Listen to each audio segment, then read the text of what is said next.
আসসালামু আলাইকুম এভরিওয়ান, আমি হচ্ছে আপনাদের প্রিয় নোয়াখালী বউ। আজকে আমরা বানাবো ভর্তা। প্রথমে একটি পাতিলে গরম পানি দিয়ে কাঁকরোল দিয়ে দিব। কাঁকরোলগুলো সিদ্ধ হওয়ার পর আমরা একটি প্যানে তেল পরিমাণ মতো করে নিয়ে যে সিদ্ধ কাঁকরোলগুলো ছিল সেগুলো তেলে ভেজে নিব। এই যে আমরা ভেজে নিচ্ছি প্রায় অনেকগুলা।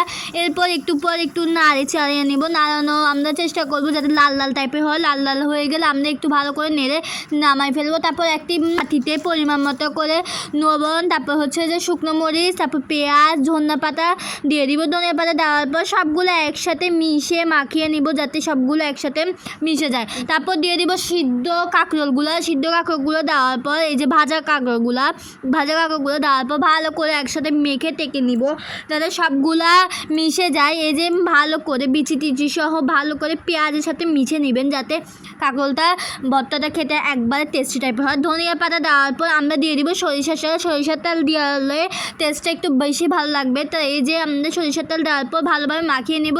এই যে আমাদের তৈরি হয়ে গেল কাঁকরোলের ভর্তা।